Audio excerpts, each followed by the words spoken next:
noches, gracias por estar pendientes de A la Medida. Estamos listos para el análisis de este día, donde uno de los temas sin duda alguna es analizar la situación de la Procuraduría de los Derechos Humanos. Ya hay cambio de funcionario de titular, así que estaremos analizando junto al licenciado Julio Rivera Clavería este tema. Le doy la bienvenida. ¿Cómo está, licenciado? Buenas noches. Buenas noches, Sandy. Qué bueno tenerla ya de vuelta. Gracias. Saludos a todos en casa, un honor estar con ustedes. A nivel nacional estaremos analizando que es uno de los 3 temas que tenemos para ustedes, pero a nivel internacional, ¿qué está pasando, Andrés? ¿Cómo está? Buenas noches. ¿Qué tal? Feliz noche, Sandy, licenciado Clavería. Mucha información a nivel internacional. Vamos a hablar sobre lo que está pasando en Argentina porque la Fiscalía solicita prisión, 12 años de prisión en contra de la actual vicepresidenta de Argentina, Cristina Fernández de Kirchner, en un caso de corrupción. Y hablaremos también sobre la situación que ocurre en Ucrania porque hay varias situaciones impresionantes, desde Rusia, la muerte de la hija de uno de los asesores de Putin, por lo menos de los asesores informales del presidente ruso Vladimir Putin, y también información que surge desde Ucrania en esta guerra que lleva ya 6 meses. Todo eso más en unos minutos acá en A la Medida. Jordán Rodas sale del país. El exfuncionario no se presentó a entregar su cargo al nuevo procurador de los derechos humanos, José Alejandro Córdoba. Niños explotados laboralmente. El Ministerio de Trabajo ha rescatado a 28 menores de edad en los últimos 5 meses. Se hicieron pasar por menores no acompañados. 8 migrantes guatemaltecos podrían pasar varios años tras las rejas en Estados Unidos.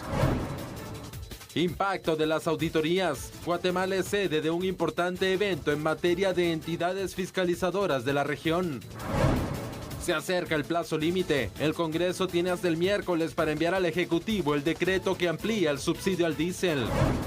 Incumplieron con el bono 14. Según las inspecciones del Ministerio de Trabajo, el 10% de las empresas no realizó el pago.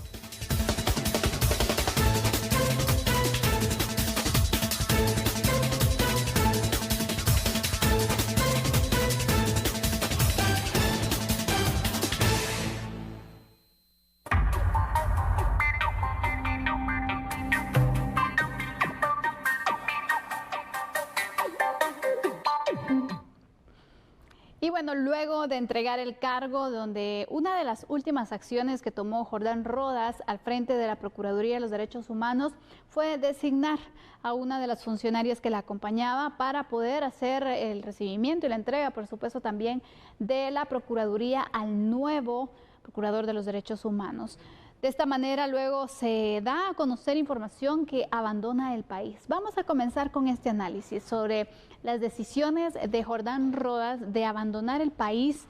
Se indica que está en El Salvador, pues la información que se tiene es que tuvo la salida de Guatemala hacia El Salvador por la frontera, y esto es lo que se sabe hasta el momento, licenciado Clavería. ¿Por qué estas acciones? Aparte hemos visto que es un acto frecuente que se da en ciertos funcionarios que dejan el país o que dejan los cargos y la primera medida es salir inmediatamente del país. En muchos de los casos podrían haber, digamos, verse desde 2 variables distintas. Una es que efectivamente estén conscientes de los problemas internos que dejaron en su oficina, en la que tenían responsabilidades, mal manejo de recursos, plazas fantasmas, algún tipo de apropiación de, ¿qué le digo yo?, de recursos provenientes de apoyos y ayudas, etcétera. Y la otra es porque efectivamente las personas se creen perseguidas en algún momento de político en el país. Desde mi personal punto de vista, creo que un funcionario de gobierno debe de entregar su puesto, porque si usted ha actuado conforme la ley, se le han hecho las auditorías correspondientes por parte de la Contraloría General de Cuentas de la Nación y tiene sus finiquitos al día internos, no va a tener ningún problema. Por más que traten de buscar, no hay ningún problema. El problema es cuando usted efectivamente no ha hecho las cosas bien. Y a mí lo que me llama mucho la atención de este señor es que sale a las 2:15 de la mañana. Es decir, un funcionario que sale a hurtadías pensando que lo van a capturar cuando no hay Por lo menos hasta ahorita yo no sé de No, no hay ninguna orden de orden de captura. aprehensión ni de ningún proceso encaminado en su contra, no sé de absolutamente nada. Puede ser que hayan denuncias o que el nuevo procurador ponga denuncias porque encuentre algún tipo de faltantes o algún tipo de problema interno, pero debió haber entregado su puesto. Nunca se comete ese error garrafal de que un funcionario designe a su segunda para que haga entrega de una posición en la que uno estuvo durante varios años. Sin embargo, últimamente se ha dado esta situación, licenciado. No es lo deseable porque al final, como reciben, tienen que entregar el puesto con las cuentas claras, con la frente en alto también, porque se supone entonces que se tuvo un buen manejo. Pero este tipo de acciones al final deja dudas, más que todo porque usted indicaba, no hay una orden de captura hasta el momento. De hecho, las autoridades también han indicado que no tienen ninguna orden de captura girada en contra del procurador de los derechos, del ex procurador ahora de los derechos humanos, Jordán Rodas. Y esto llama poderosamente la atención. Huir del país, ¿como por qué? Eso es lo que nos planteamos. Porque yo creo que está buscando el victimizarse para buscar una posición fuera del país. Es decir, uno tiene que ponerse en la mente de algunos funcionarios que maquinan las cosas de formas distintas. Y creo que este es uno de esos casos en que una persona ve la posibilidad de victimizarse fuera de Guatemala para ver la posibilidad de quedarse asilado en un país o tener la opción de irse a una posición en un organismo internacional, que es lo que una gran mayoría hacen, que de verdad es muy pobre como profesional cometer este tipo de actos, porque demuestra que efectivamente uno durante los años que estuvo en esas posiciones no hizo las cosas conforme a la ley. ¿Será acaso el interés de Jordán buscar asilo de alguno de los países? Situación que también lo hemos visto en otros funcionarios, ¿no? ¿Podría ser esta la próxima jugada, la próxima estrategia que él pueda buscar, licenciado? ¿Cómo lo ve usted? Por ahí creo que va. Yo creo que efectivamente la gran mayoría de ellos, después de estar en esas posiciones durante mucho tiempo y desde mi personal punto de vista, no cumplir con lo que establece la Constitución política y la ley, creo que es muy complicado para ellos poderse quedar en Guatemala, porque al hacer revisiones de fondo, ahí van a entrar auditorías por parte de la Contraloría General de Cuentas de la Nación, y es importantísimo que el señor procurador también contrate una asesoría externa para revisar los manejos, no solo de los recursos, también las plazas, recursos que pudieron haber sido desviados para algún otro tipo de propuestas políticas. Yo creo que hay que revisar todo eso, porque eso no es sano para el país. Yo insisto, no es sano para el país cuando los funcionarios llegan con agendas políticas personalísimas. Sin duda genera muchas dudas esta acción de la salida repentina y a estas horas también del país por parte del ex procurador. Vamos ahora con detalles sobre precisamente este punto. Sale del país el ex procurador de los derechos humanos, Jordán Rodas. En la madrugada del sábado, según información también que daba a conocer el Instituto Guatemalteco de Migración. Sí es. Ellos indicaban que el exfuncionario salió a las 2 de la mañana con 31 minutos exactamente con destino a El Salvador, y la salida se registró vía terrestre por el puesto fronterizo de Valle Nuevo. El viernes 18 de agosto finalizó su mandato como procurador de los derechos humanos tras 5 años de estar en el cargo. Vamos a ir también con otros datos que son relevantes en este tema. El ahora ex procurador no esperó el acto de toma de posesión que se realizó el sábado a las 8 de la mañana. Él se fue antes de esta hora. El viernes fue cuando Rodas entregó oficialmente los aspectos administrativos de la entidad a su sucesor en presencia del auditor interno de la entidad y el delegado de la Contraloría General de Cuentas. Recordemos que la Contraloría tiene en proceso una auditoría requerida por la Comisión de los Derechos Humanos del Congreso de la República, con la que se busca fiscalizar lo actuado durante la gestión de Jordán Rodas. Allí inicia entonces el trabajo de la Contraloría de poder indagar un poco más sobre cómo fueron los manejos financieros, administrativos de Jordán Rodas y poder dar a conocer un informe a la Comisión de Derechos Humanos del Congreso que lo solicitó directamente y por supuesto también esta información compartirla con el nuevo procurador, quien tendrá que hacer incluso sus propias averiguaciones, sus propios controles, porque recordemos, él está recibiendo, si recibe las cosas cuando hay irregularidades, esto se va arrastrando y al final le va a afectar a él. Por eso es que cada funcionario debe hacer una auditoría interna. Fíjese, Sandy, que es lamentable porque la Procuraduría General de la Nación debería de ser una de las instituciones ejemplares del país. Y hay muchos procuradores o algunos procuradores que dejaron huella cuando pasaron por ahí. Por la el licenciado Gerd Brugger, el doctor Jorge Mario García Laguardia, Ramiro de León y otros más que han dejado huella. Pero uno no puede pasar de una manera tan poco ejemplar para el país y para una institución que merece el respeto de todos los guatemaltecos. A mí me da la atención porque dentro de las palabras de despedida de Jordán Rodas mencionaba que pues seguía con la lucha de poder servir al país y poder estar entonces al frente de distintos proyectos. Pero también conforme este mensaje versus lo que hace de huir del país de esta forma, nos da un mensaje bastante confuso, licenciado. Yo creo que no es el mensaje adecuado, no es el mensaje correcto para la población. Cuando uno quiere participar en política, participa abiertamente, pero no lo hace a través de instituciones que no tienen que mezclarse en el ámbito político por ninguna razón, ni de ninguna manera.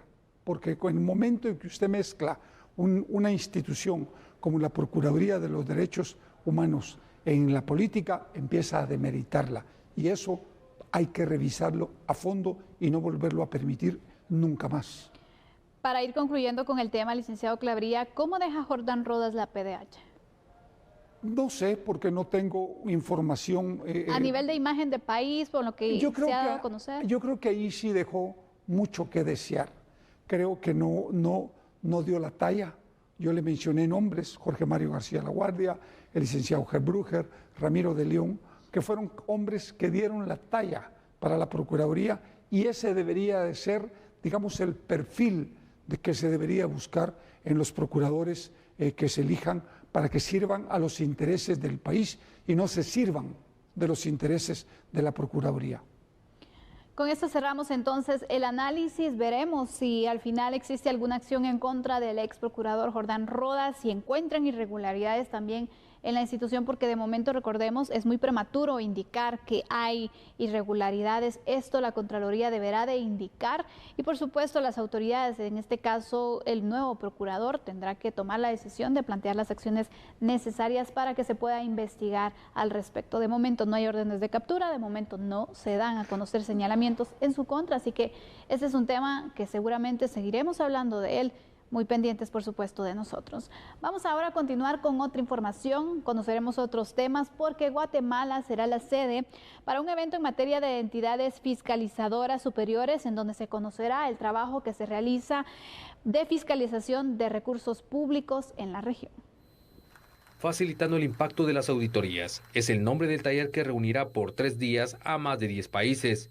La Contraloría General de Cuentas de Guatemala resalta el impacto de las auditorías de las entidades fiscalizadoras superiores y el papel regional de nuestro país. Hay una serie de complejidades vinculadas a la propia especialización de nuestro trabajo. Hay una tarea y un desafío muy importante por continuar fortaleciendo las capacidades técnicas e institucionales de los auditores a nivel de toda la región, pero también es importante ser conscientes de la necesidad de establecer nuevos canales de comunicación que fomenten en nuestro país la calidad del gasto y la gestión por resultados mediante la promoción de la eficiencia y la efectividad de la institucionalidad pública para ponerlas al servicio oportuno de los ciudadanos.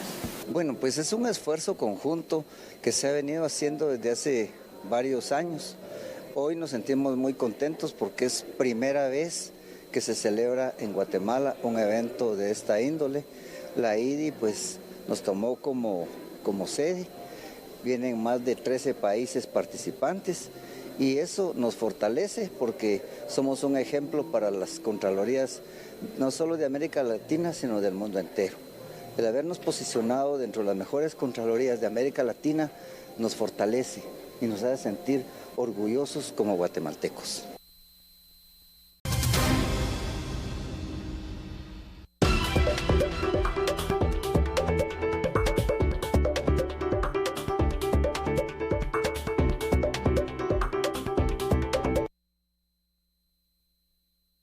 Según el Ministerio de Trabajo y Previsión Social, los niños y niñas rescatadas de las peores formas de trabajo infantil en lo que va del año, en su mayoría laboraban en tiendas, abarroterías y tortillerías del país. Tenemos niños de 12 a 17 años, es decir, hemos tenido 3 casos de 12 años, de ahí en su mayoría están entre 14 y 17 años.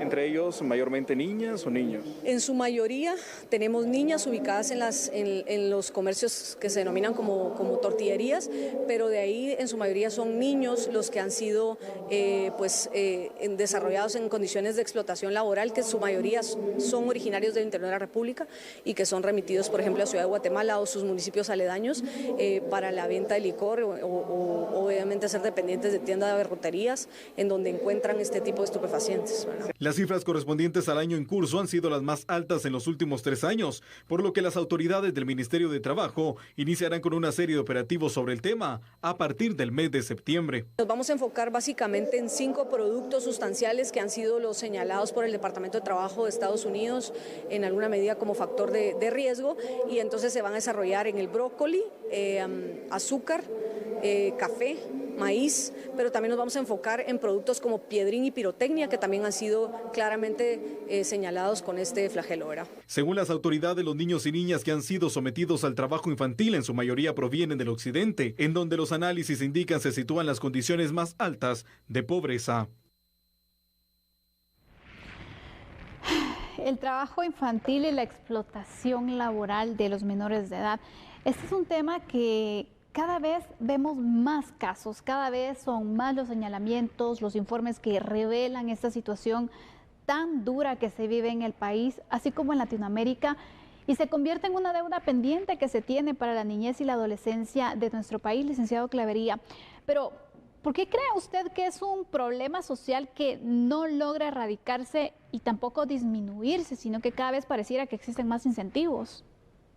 Porque el problema en la gran mayoría de la explotación laboral infantil o el trabajo infantil, porque la verdad es que los mismos padres los envían, es producto del hambre y de la necesidad y de la pobreza.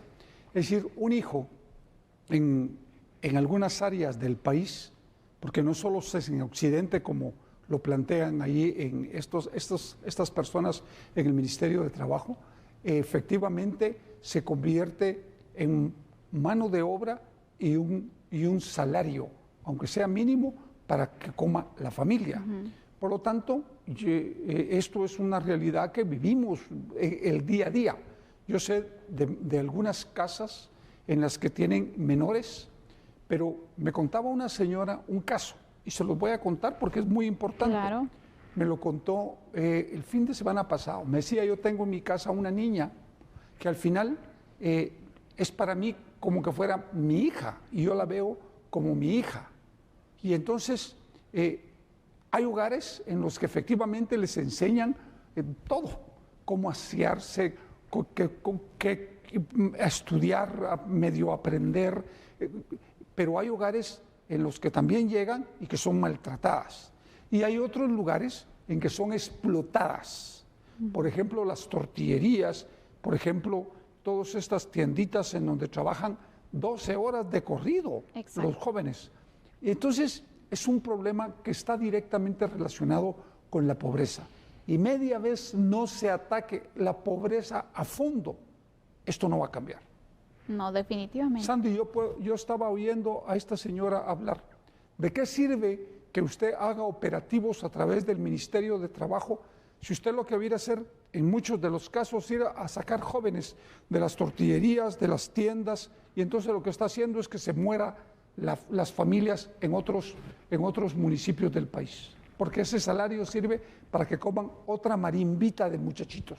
Y aparte, antes de hacerle la otra pregunta, le consulto, licenciado, ¿qué pasa cuando hacen estos rescates? ¿Cuál es el futuro o a dónde van a parar los niños? A la PGN. Institucionalizados. Claro. Y al final, ese es el punto. ¿Y al final para qué? Exactamente. ¿Institucionalizar a un niño es la solución? No. Yo creo que la solución está en darle oportunidad a la población, especialmente a las grandes mayorías que no tienen. Y suena como muy utópico, como muy idealista, pero es que es lo que tenemos que hacer. O entendemos que tenemos que darle oportunidad a la gente para que tenga acceso a un trabajo y enseñarle a que no se trata de traer 50 muchachitos al mundo, sino que hay 1000 formas para evitarlos, y en ese sentido la escuela, las iglesias y la propia sociedad debe jugar un papel importante, educar, sobre todo educar. Si no se educa, un país no se desarrolla, Sandy. Yo no sé en qué cabeza cabe que no se eduque a la población. La población debe educarse para poder desarrollar el país. Es la única forma, no existe otra. Nunca vamos a dejar de tener niños trabajadores si no entendemos que tenemos que generar oportunidades. Ahora bien, cuando hablamos del trabajo infantil y la explotación laboral, también hay que entender que hay casos en los que no es justificable, pero podría usted entender un poco más el hecho de por qué son enviados los niños a trabajar, por la necesidad, por la escasez, la precariedad que existe en los hogares.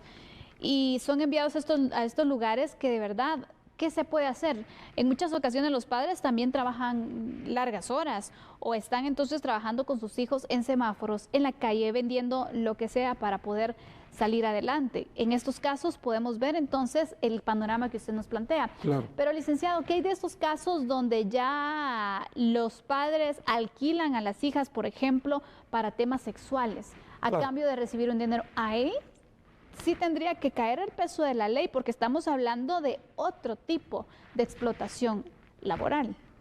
Las venden. Exacto. Las venden, las Sandy. Alquilan, y los guatemaltecos tienen que entender que es una tragedia lo que se hace con muchas niñas. Las venden. Incluso niños, ya se está. Y niños, para pornografía. Sí. Eso es impresionante lo que está sucediendo. Por eso es que es muy importante que efectivamente las instituciones cumplan con los controles y que a esta gente, a estos padres, los pongan a disposición de los tribunales y los metan presos. Y se busque una solución para estos niños, porque, como usted muy bien lo dice, institucionalizar no es la solución. Aquí hay que buscar alternativas con la propia familia u otras familias para que se hagan cargo. Es que, mire, no puede ser posible que no seamos solidarios, que no pensemos en el resto de la gente y no entendamos que en algún momento todo, absolutamente todo, nos va a reventar en las calles del país. Vamos a ir con unos datos porque también es importante ir marcando cierta información sobre estos temas, y especialmente que da mucha tristeza, sinceramente. Los niños, sin duda, son uno de los grandes grupos vulnerables en Guatemala, junto con las mujeres y los adultos mayores. Una de las formas de trata de personas es la explotación laboral infantil, la cual en Guatemala es un grave problema. La Constitución prohíbe, de hecho, en su artículo 102, inciso L, que los menores de 14 años trabajen. Asimismo, se prohíbe ocupar a menores en trabajos incompatibles con su capacidad física o que pongan en peligro su formación moral. Y aquí estamos dando varios ejemplos de que no se está cumpliendo, que al contrario se les está exponiendo a esto. Vamos con otros datos. La encuesta nacional de empleo e ingresos del año 2018 contabilizó unos 396.479 menores de edad entre las edades de los 7 y 14 años que trabajan. Imagínense. Se dedican principalmente a realizar labores de agricultura, manufactura, ventas informales y otras ocupaciones que no le permiten mejores oportunidades de vida. Asimismo, se estima que el trabajo infantil en nuestro país se ubica principalmente en las áreas rurales en labores de agricultura, en donde cumplen jornadas laborales que son extremas. Hay algunos que incluso indican que tienen hasta 30 horas semanales de trabajo y sin la adecuada alimentación y mucho menos el pago justo, porque también hay que hablarlo. En ocasiones se ponen a trabajar a niños porque, bueno, los niños no saben lo que es un salario, entonces les voy a dar lo que yo creo y me aprovecho de ellos, porque existe el aprovechamiento, licenciado. Pero también, sí, pero también el aprovechamiento de los padres. Por supuesto. Porque me contaba la señora que efectivamente la niña le pidió que fuera a depositarle todo el dinero para podérselo enviar a sus papás.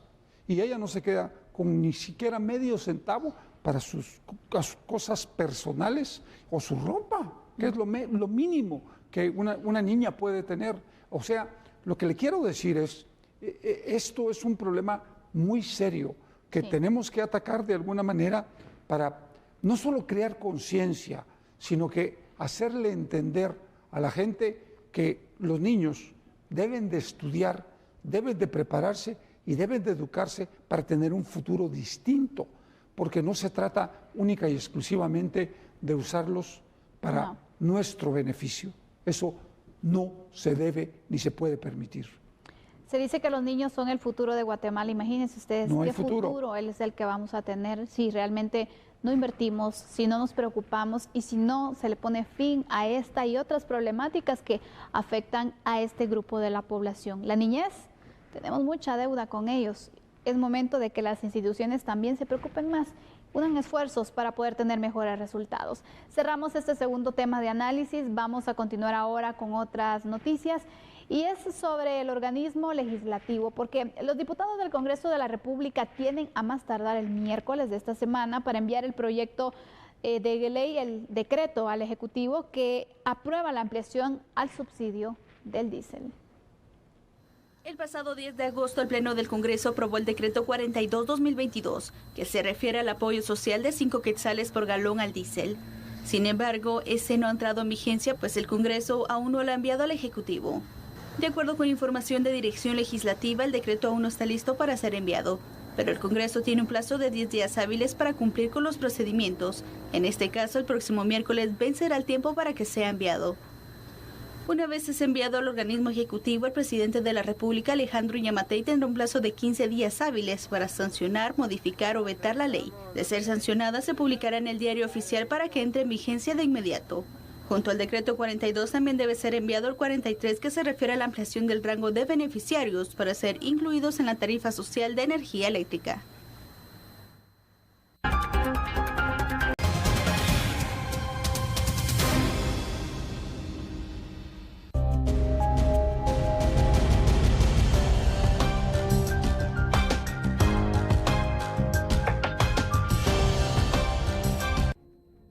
El informe detalla que las organizaciones criminales transnacionales explotan a los migrantes convenciéndolos de que se hagan pasar por menores de edad para ser procesados como tales, pero resulta todo lo contrario, y esto se pudo notar en 3 grupos de guatemaltecos. El primer caso se registró el 16 de agosto en El Paso, Texas, cuando un grupo de 13 migrantes se detectó a 2 mujeres de 22 y 21 años junto con un hombre de 22, que se trataron de hacer pasar por menores, aprovechando que en el grupo iban 9 niños y un adulto. Un segundo caso se presentó el 17 de agosto, cuando se descubrió que en otro grupo de 9 migrantes iban 3 hombres de 26, 25 y 18 años, que al ser interrogados se detectó errores con su documentación. Pero esto continuó, pues un tercer hecho se dio en la estación de Isleta, en la que se descubrió a un grupo de 8 menores no acompañados de Guatemala cruzando la frontera ilegalmente. 2 individuos de este grupo, un hombre de 22 y una mujer de 19, se detalló que mintieron respecto a su edad, por lo que todos fueron puestos bajo la autoridad correspondiente. Las personas que intentan hacerse pasar por niños no acompañados pueden enfrentar los delitos de declaraciones falsas a agentes federales y conspiración para defraudar a los Estados Unidos. Las sanciones pueden incluir multas y varios años de cárcel. Durante el presente año fiscal 2022, 665 migrantes adultos que se hicieron pasar por menores fueron remitidos a las autoridades de justicia por tratar de engañar a las entidades federales y migratorias.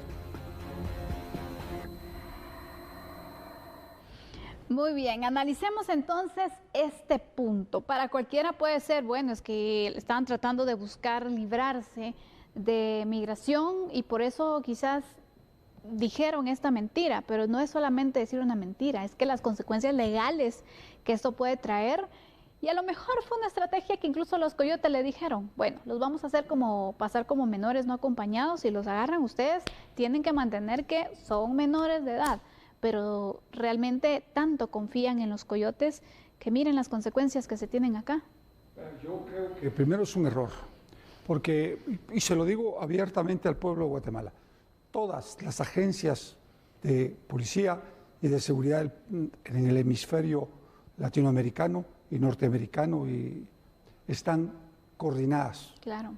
Por lo tanto, la información fluye de manera inmediata. Es decir, la edad, el nombre, todo fluye de manera inmediata. Nunca le mientan a una autoridad, no solo norteamericana, a ninguna autoridad, porque fácilmente se puede comprobar. Por lo tanto, estas personas que mintieron en Estados Unidos van a ser procesadas por falsedad. No sé cuántos años, pero tengan la certeza que se van a quedar allá presos por haber falseado, por haber faltado a la verdad. Mi recomendación, no lo hagan. Todas las policías están interconectadas. Así es. Lo más, el mejor panorama que a ellos les pudo haber tocado fue una deportación. Es decir, que los agarraron, se dieron cuenta, bueno, vamos de regreso, no pasa nada. Probablemente incluso lo hubieran intentado nuevamente. Entonces, pero el punto fue aquí, mintieron, estaban bajo juramento, las consecuencias entonces, porque las leyes estadounidenses son claras también, el procesamiento que les van a realizar y el tiempo que tendrán que pasar en la cárcel. Entonces, en este punto, miremos el panorama o el futuro legal que les espera a ellos. Unos años en la cárcel y al cumplir, los van a deportar. Y durante este tiempo, si su fin era ayudar a sus familias, imagínense, no lo van a lograr, no van a poder aportar a sus hogares durante los años que estén privados de la libertad en Estados Unidos y van a regresar a la misma condición o quizás peor de la que se fueron. Porque existe otro problema. Al quedarse usted fichado en Estados Unidos, si usted quiere volver a intentar y lo vuelven a agarrar, se vuelve a quedar preso, ahora sí con más años. Ese es otro de los factores que también es importante analizar. Y este es el punto. A usted le puede decir, por ejemplo, el coyote, miren, usemos esta estrategia, usted diga esto, analicemos un poco más, informémonos, pero a veces también, la necesidad, 2, la ignorancia que se tenga también del propio sistema y 3, la confianza que a veces depositamos en alguien que lo único que le importa es el dinero que va a ganar con llevarlo. Pues, luego. Solo trasladarlo incluso unos cuantos kilómetros porque al final hay algunos que los dejan abandonados.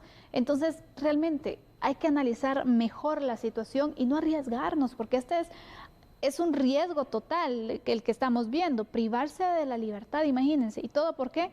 Porque se lo buscan también. ¿Por qué? Porque decidieron mentir y ahora van a enfrentar este proceso. Yo creo que es un tema muy complicado, Sandy.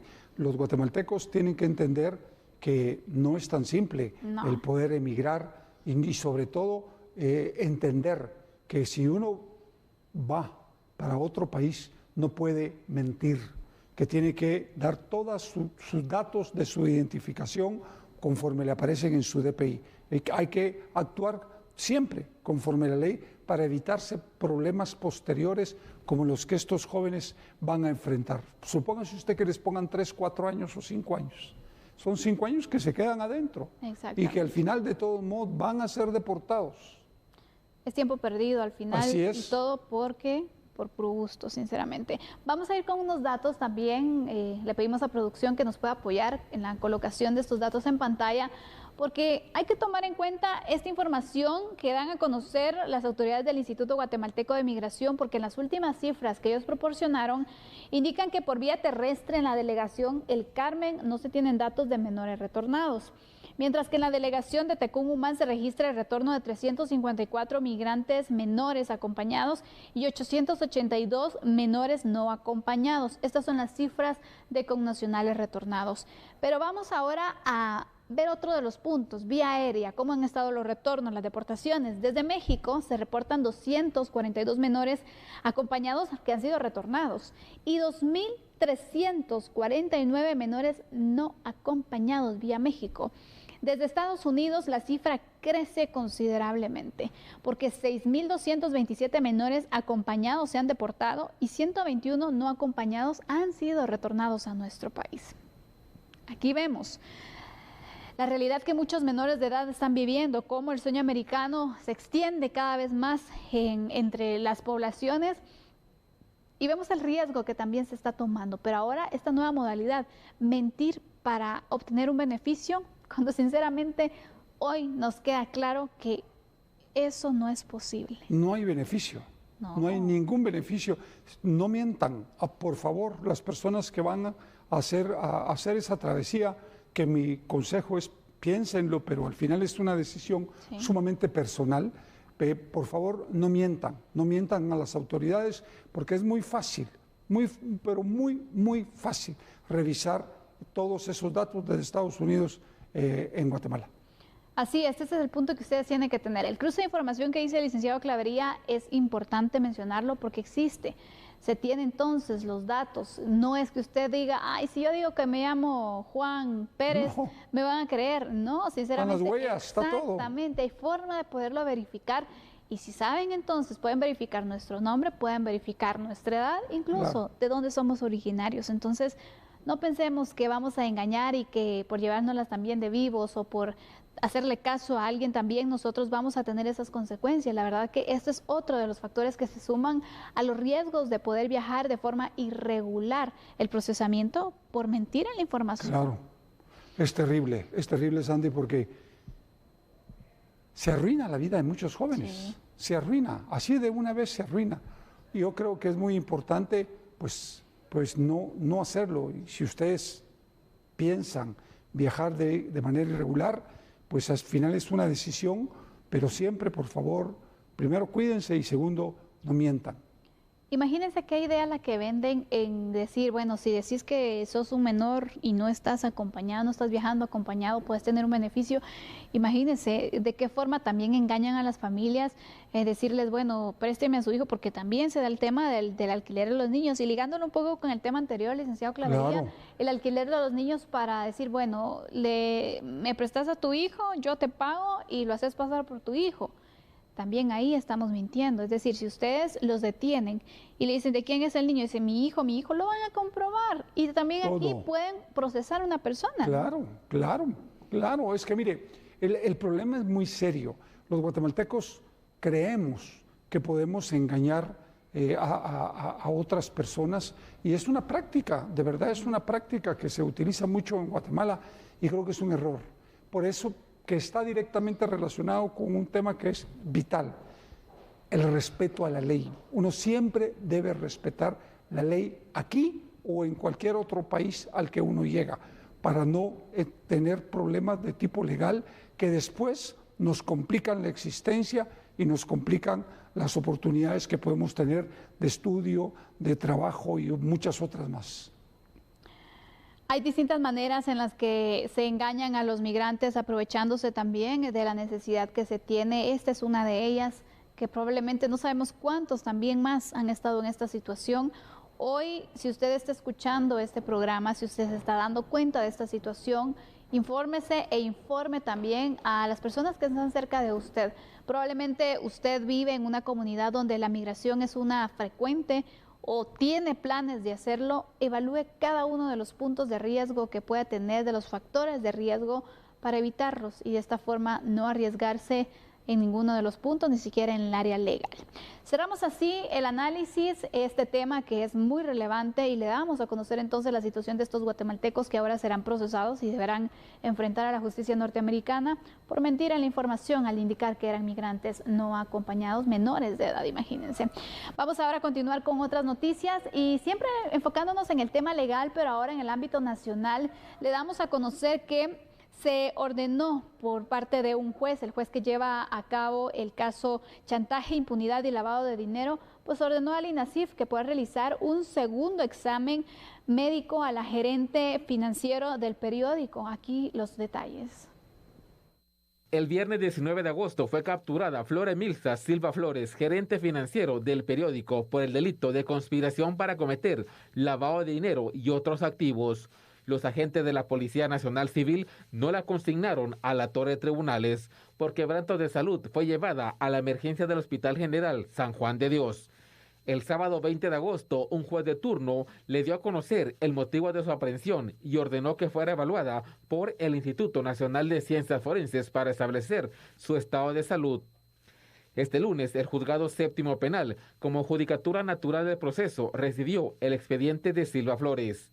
El juez Freddy Orellana ordenó una nueva evaluación médica. El primer informe médico que realizó y presentó el INASIF no es concluyente para establecer cuál es el estado de salud de la sindicada Silva Flores. En el caso chantaje, impunidad y lavado de dinero, quedó en prisión preventiva y bajo una investigación el empresario y director del periódico José Rubén Zamora por lavado de dinero, chantaje y tráfico de influencias. Este martes, el INASIF podría entregar el resultado de la segunda evaluación médica que ordenó el juez Orellana. El estado de salud de Flora Emilza Silva Flores determinará cuándo y de qué manera se celebrará su primera declaración. En otra información, ¿cuántas empresas cumplieron con el pago del bono 14 a sus trabajadores? Veamos cuál fue el resultado de las inspecciones realizadas por el Ministerio de Trabajo. El 90% de empresas guatemaltecas hicieron efectivo el pago del bono 14 a sus colaboradores. Así lo refirió el Ministerio de Trabajo y Previsión Social, tras 2.385 inspecciones realizadas. El monto verificado pago de los trabajadores. El 10% de empresas restantes que incumplieron con el pago del bono 14 se sitúa de manera específica en el sector de comercio y comercio informal. La Inspección General de Trabajo indicó que tras no cumplirse el pago del bono 14, procederá a sancionar según lo establece la ley, lo cual puede ser una multa de 8 hasta 18 salarios mínimos. Dentro de las operaciones, el Ministerio de Trabajo también verificó el cumplimiento del pago del salario mínimo, donde se constató que más del 90% de las empresas efectúan el pago mínimo a sus trabajadores, siendo los trabajadores de seguridad privada los que en su mayoría no cumplen ni con prestaciones ni salario mínimo para sus colaboradores. Los sectores inspeccionados fueron comercio, servicios y sector agrícola. Y bueno, así cerramos el análisis de esta noche. Recuerde que todavía tenemos información internacional, pero de momento despido al licenciado Julio Rivera Clavería. Gracias, Lic, por acompañarnos. Mañana seguimos analizando. Gracias, Andy. Feliz noche. Feliz noches a todos en casa. Feliz noche. Al regresar las noticias internacionales en su resumen con Andrés Estrada, por favor, siga con nosotros.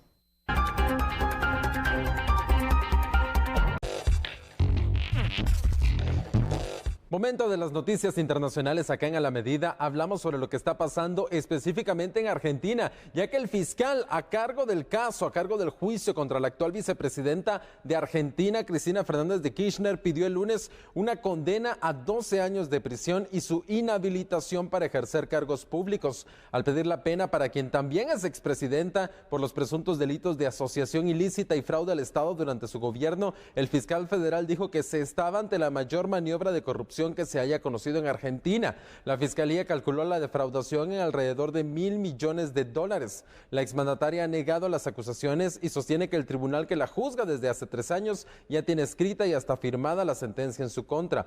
Este es el primer pedido de condena en contra de la expresidenta, en varias causas judiciales por diversos delitos que se han iniciado en su contra. Algunas de estas causas se han cerrado, otras continúan bajo investigación. Cristina Fernández de Kirchner tiene 69 años. La acusa a la Fiscalía de haber liderado una asociación delictiva que benefició con unas 51 obras viales, algunas no se terminaron, a un empresario. También está acusada de fraude en perjuicio de la administración pública. Apenas concluyó la solicitud de condena contra la dirigente política y el actual presidente de Argentina, Alberto Fernández, quien es abogado experto en derecho penal, expresó en Twitter: hoy es un día muy ingrato para alguien que como yo se ha criado en la familia de un juez, se ha educado en el mundo del derecho y enseña derecho penal hace más de 3 décadas. Vuelvo a transmitir mi más profundo afecto y solidaridad a la vicepresidenta. Esta fue la reacción directa que tuvo el actual presidente de Argentina, Alberto Fernández, ante la situación que engloba a quien es su actual vicepresidenta, Cristina Fernández de Kirchner. Habrá que ver si prospera este caso, si prospera este juicio, porque ella niega absolutamente todas las acusaciones en su contra. Pero vamos a hablar sobre lo que está pasando, sobre la guerra en Ucrania, pero específicamente un episodio que ocurrió en Rusia este fin de semana, ya que la principal agencia de contrainteligencia de Rusia culpó a las agencias de espionaje de Ucrania por el asesinato de una mujer nacionalista rusa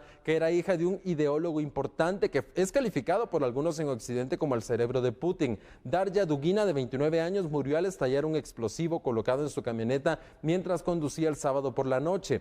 La joven era hija del teórico político Alexander Dugin, quien es un destacado defensor del concepto del mundo ruso y un fuerte partidario del envío de tropas rusas a Ucrania. La explosión ocurrió mientras ella regresaba de un festival cultural al que había asistido con su padre. Algunos informes de medios rusos citaron a testigos diciendo que el vehículo pertenecía a su padre y que él había decidido en el último momento viajar en otro automóvil. El Servicio Federal de Seguridad de Rusia sostuvo que el asesinato de Dugina de esta joven fue fraguado y perpetrado por los servicios especiales ucranianos. Por el contrario, un asesor presidencial de Ucrania negó cualquier participación de su país en el asesinato. Según la agencia rusa, el asesinato fue perpetrado por una ciudadana ucraniana que luego salió de Rusia rumbo a Estonia. En un comunicado emitido por un colaborador cercano, el padre de la mujer asesinada la describió como una estrella en ascenso que fue asesinada a traición por los enemigos de Rusia.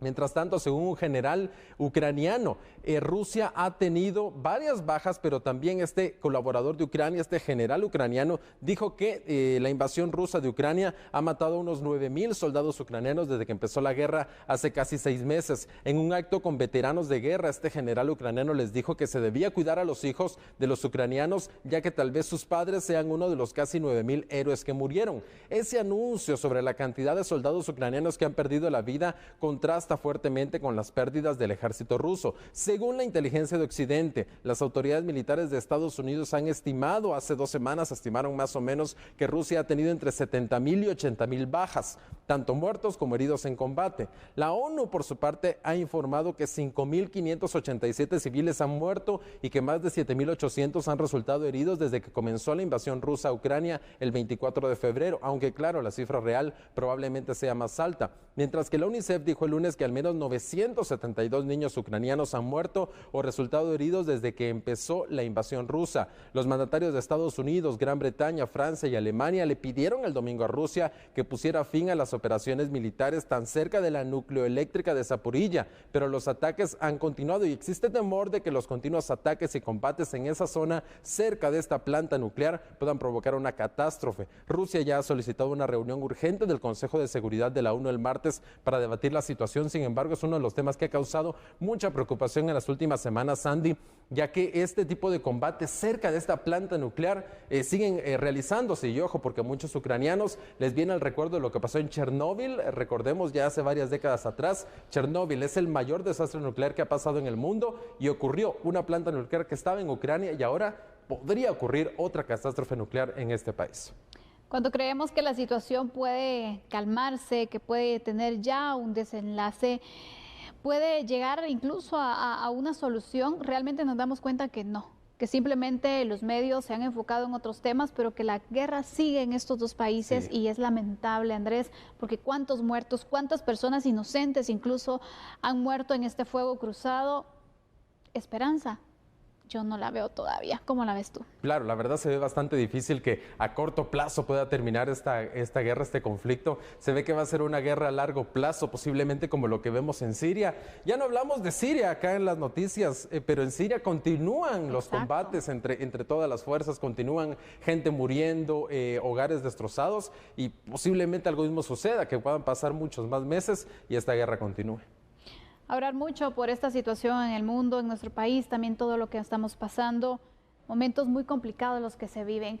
Así cerramos nosotros este programa, gracias a ustedes por acompañarnos siempre, por estar pendientes de A la Medida. Nos vemos mañana con un nuevo análisis y por supuesto, los pormenores de lo que pasa en el mundo. Claro, feliz noche, Sandy, hasta la próxima.